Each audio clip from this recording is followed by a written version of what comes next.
আদাব, নমস্কার ও আসসালামু আলাইকুম। আসেন এই ভিডিওটা আগে দেখি, তারপর কিছু কথা বলি। আমি জুলাই যোদ্ধা।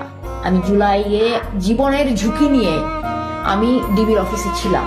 কাজে আমি যদি আজকে 5,000 কোটি টাকা চুরিও করি, আমার জীবনের মূল্য দিয়ে আমি এখানে আসছি, এটা আমার জন্য হালাল। আপনারা জুলাই যোদ্ধা হয়ে যদি দেশপ্রেমিক হইতে পারেন, তাহলে 71 সালে যারা মুক্তিযুদ্ধে অংশগ্রহণ করছিল, যারা বীরঙ্গনা, তারা কি দেশপ্রেমিক না?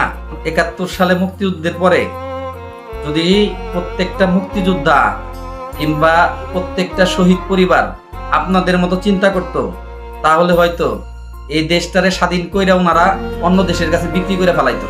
যারা মুক্তিযোদ্ধা, আমরা সব টাকা ভাগাভাগি করে নিয়ে যাব। আপনাদের মতো হয়তো ওনারা ওইভাবে চিন্তা করে নাই। ওনারা চিন্তা করছে আমরা দেশের জন্য যুদ্ধ করছি, আমরা দেশটা স্বাধীন করছি, পরবর্তী প্রজন্ম এই স্বাধীনতা ভোগ করবে। আন্দোলন সংগ্রাম কইরা নিজেরা সেই সুফল ভোগ করার জন্য মারামারি কারাকারি শুরু করে দিয়েছেন। আর এখন আপনারা বলেন আমরা যদি 5,000 কোটি টাকা চুরিও করি সেটা হালাল। তাহলে মুক্তিযোদ্ধার সন্তানরা যদি চাকরিতে কোঠা চায় তাহলে সেটা হারাম হয়ে যায়। আর মুক্তিযোদ্ধারা ওনারা কচু কাইটা দেশ স্বাধীন করছিল, এই কারণে ওনাদের নাতিপুতি কিংবা ওনাদের সন্তানরা কোটা পাবে না।